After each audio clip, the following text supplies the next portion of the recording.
Not looking very good for Ubisoft.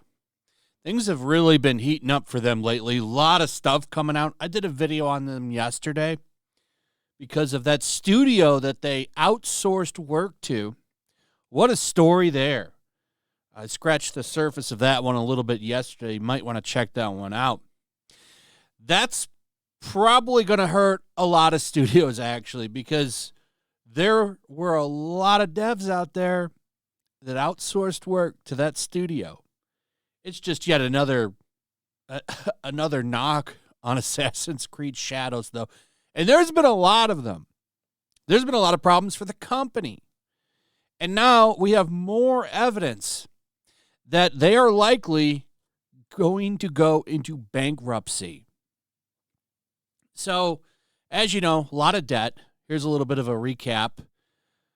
Ubisoft has a terrible credit rating, and it's rooted in troubling financial metrics such as a 1.4 billion euro net debt, which is crazy, a plummeting market cap down over 85% in the past 4 years, and an unsustainable workforce of about 18,666 employees, costing an estimated 746.6 million euros annually. These indicators painted a bleak picture of a company teetering on the edge of financial ruin. And now there's a little bit more here, because as of yesterday, on January 9th, Ubisoft announced that it has appointed leading advisors to review and pursue various transformational, strategic, and capitalistic options to extract the best value for stakeholders. Now, what does that mean? On paper, it suggests Ubisoft has hired consultants to address the company's strategic missteps from recent years. However, in practice, this move aligns more closely with preparations to sell off valuable assets such as intellectual properties like Assassin's Creed, Far Cry, Rainbow Six, streaming rights, or other goods, and possibly another edge closer to bankruptcy. So they're probably going to sell stuff. Streaming rights. Now, that's a big one. I think that could mean a lot of things, but I wonder, do we sell, or would anybody even want to buy the rights to make entertainment out of any of these? I think you're going to see some studios come in and possibly buy some of these franchises outright. Far Cry. I mean, if you've got the money, that might not be a bad franchise to buy. Rainbow Six is a great one. That's actually still a successful game. It doesn't make the money it used to, but people still play Rainbow Six.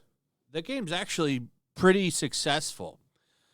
Assassin's Creed, you could bring that franchise back from the dead. You need to rest it again because of the disaster that has been attached to this thing for a while. But, after this game comes out and shits the bed, I think you could revitalize Assassin's Creed, especially under the right management. So we'll see what happens, but another bad day for Ubisoft and Assassin's Creed Shadows. There was another little bit of news.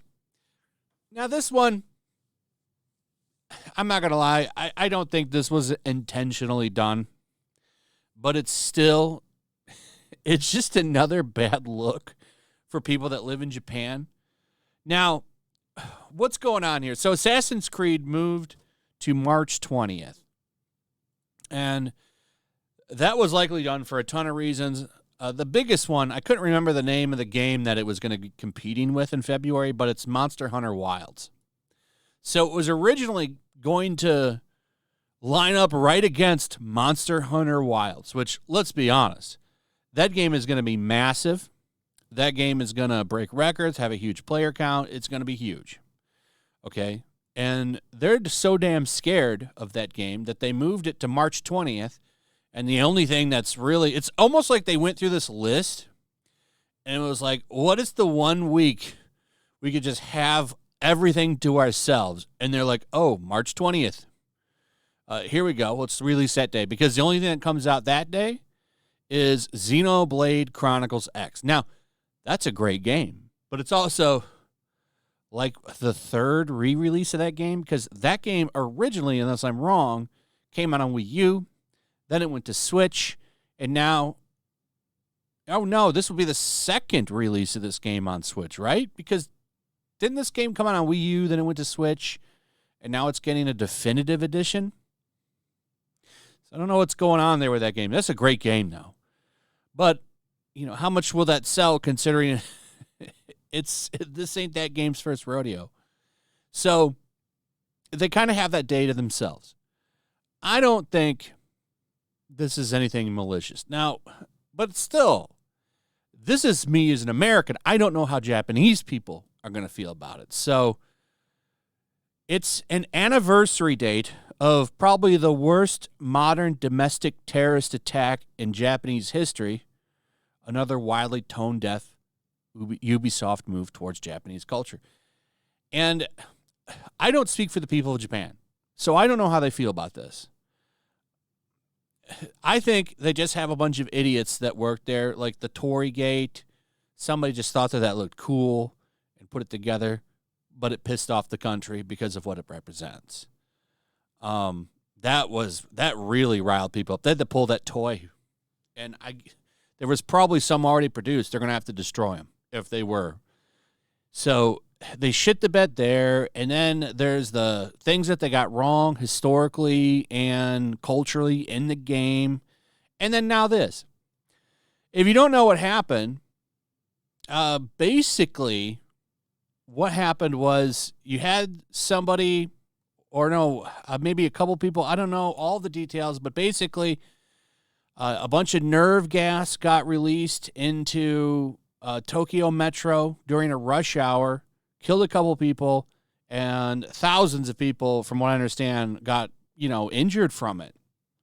Horrible, horrible thing. Sad, sad thing.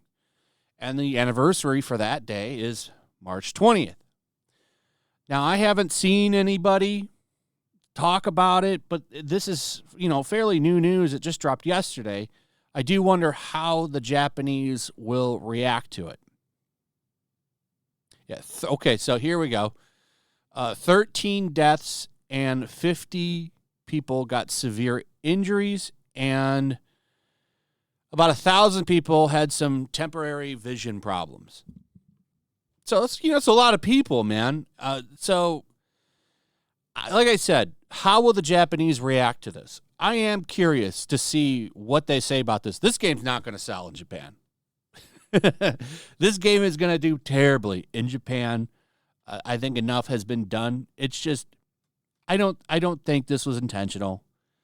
I think they just picked a day they thought was good. But then once again, you hire all of these DEI people, but you got cheap ones that were supposed to advise you. I think if they'd paid for quality and real advisors on Japan, that this probably would have maybe been the 21st. But who knows? Like I said, it's probably just a nothing burger. I think them selling assets is going to be the bigger story here. We'll see. What a shit show this game is. This game is such a shit show. How do you do this? They intentionally, you almost have to intentionally try to screw up this much. As much has been screwed up around this game. It's just fun, man. It's wild to see. Anyway, we'll have to wait till March now to see how this game does. I think Ubisoft might be playing chicken also with selling their company. If they put the game out and they need to sell before they put that game out if they're going to go and put themselves up for sale, like Tencent, I guess, was thinking about buying them. There's a lot going on there. I think they do end up getting absorbed. I think that's what's going to happen to Ubisoft. Someone's going to sweep in and buy them, and from what I understand, Tencent is very interested. Though Tencent just got labeled like a Chinese military force or some shit. We just entered 2025. We're 10 days into 2025, and shit is crazy already. Anyway, let me know what you guys think about all this in the comments. Also, if you would, please like, subscribe, share the video. Make sure you're still subscribed. Hit that notification bell. And we'll see you on the next one. Peace.